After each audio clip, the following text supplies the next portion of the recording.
What should Babu Owino do if he's serious he wants to succeed Raila Odinga? That's what I want to explain in this video. The first thing, Babu Owino should stop this MUTHONIWA talk.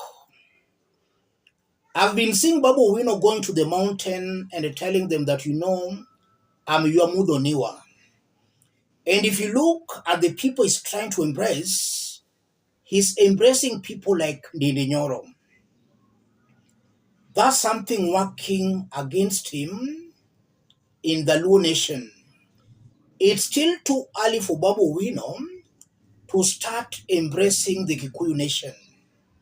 Let him first concentrate on consolidating the Luo support. After he has gotten that support, then maybe when he'll be looking for the presidential votes, if at all he will reach there, then that's the time he should now start talking of I am your MUTHONIWA. But as of now, the MUTHONIWA talk is working seriously against Babu Owino. In fact, he should totally ignore that MUTHONIWA talk.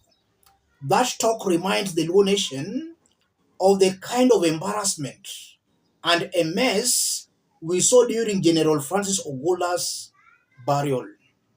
So he should avoid that talk. Babu Owino should also know what made him popular politically. His sycophantic support for Raila Odinga. That's what made Babu Owino that popular. He should stick to that. If Raila's embraced Ruto, let Babu embrace Ruto. If Raila withdraws his support for Ruto, let Babu withdraw his support. So Babu should support Raila Odinga sycophantically and conditionally.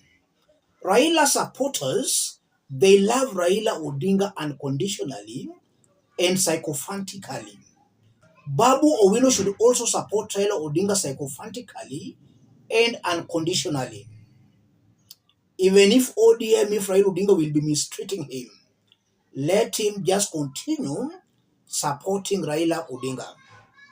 The people will sympathize with him if they see he's doing his part. Let him not start giving conditions. So he should continue supporting Raila Odinga unconditionally, sycophantically. The third thing, Babu Owino should lessen his attacks on Ruto, but aggravate them on Rigathi Gachagua. Yes. By attacking William Ruto quite often, he's actually undermining Raila Odinga's working relationship with the Ruto. We know that as it is, Ruto and Rigathi is more of a Raila's enemy than Ruto. So Babu Owino should lessen his attacks on Ruto, but increase them on Rigathi Gachagua and on people like Nyoro. Another thing Babu Owino should do, he should not offer himself to succeed Raila Odinga too early. Let him wait for a vacuum to arise. How will he know that there is a vacuum? The day he realizes the Luo nation no longer listens to Raila Odinga, that's the day he will know for sure there is a vacuum. As it is today, in the year 2024, the Luo nation, a majority, if not 90% of the Luo nation, they still listen to Raila Odinga. And I'm saying that because just recently, the Luo nation was seriously against Ruto's government. Upon this rumor that Raila Odinga had entered into a handshake with Ruto, the whole discussion changed in the Luo nation. The Luo nation started embracing William Ruto. That should send a warning to Babu Owino that the Luo nation still listens and respects Raila Odinga. So there is no vacuum in the Luo nation. Babu Owino attempting to succeed Raila Odinga is being seen as a person who is in a hurry, and that will clearly backfire on him.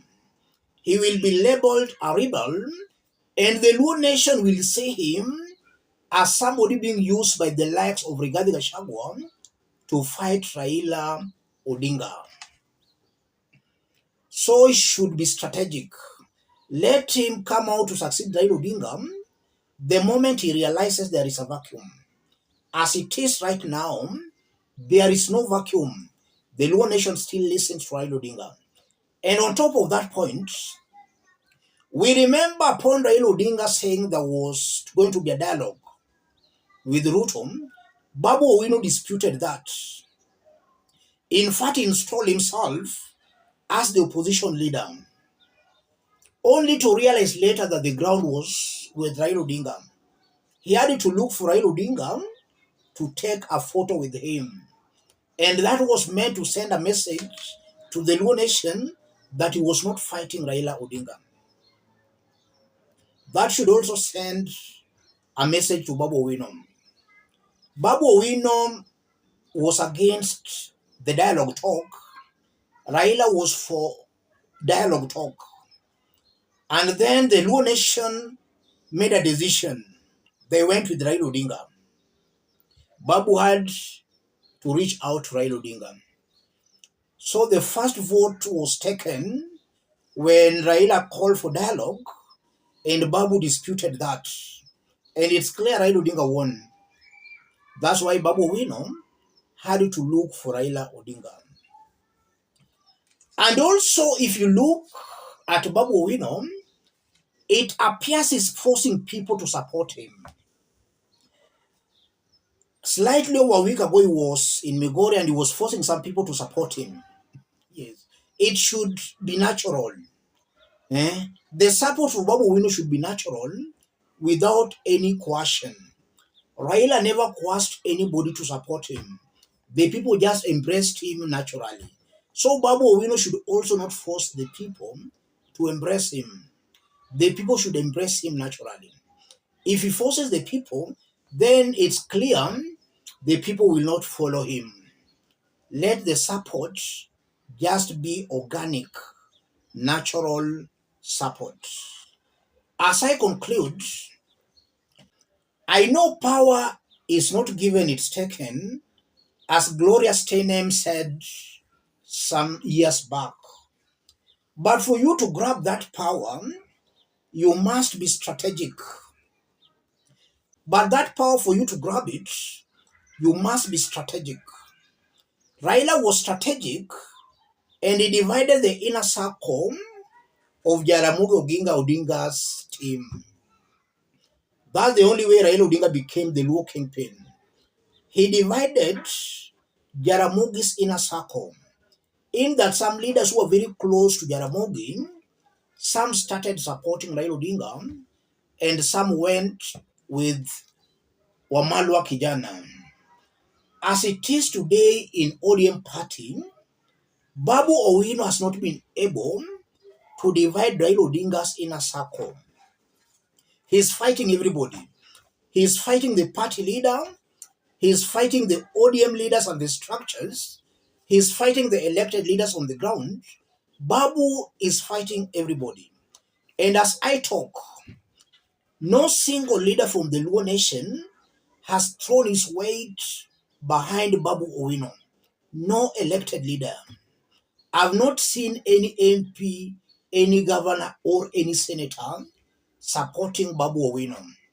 If Babu Owino cannot even convince his colleagues in parliament, how can he now convince the Luo nation? People who don't even know him. So Babu Owino should at least attempt to divide Raila Odinga's inner circle. Let us see some leaders from the Luo nation supporting him.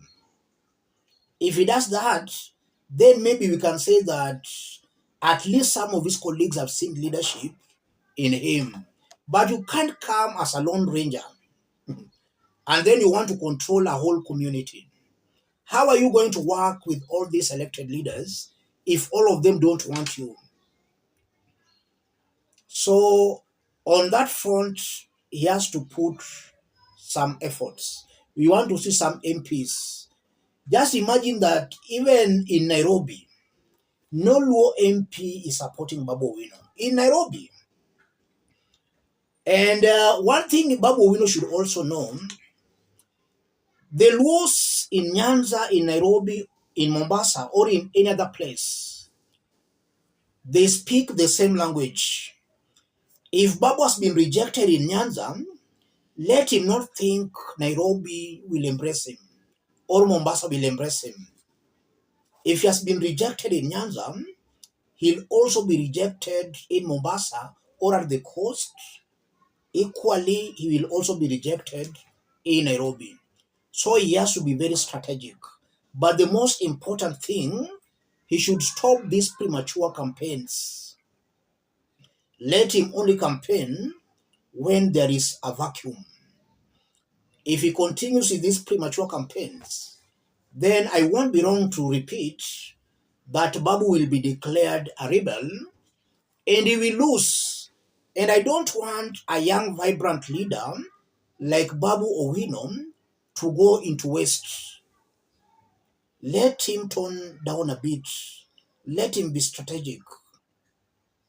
Let's meet in our next analysis. Thank you. God bless you. God bless Kenya.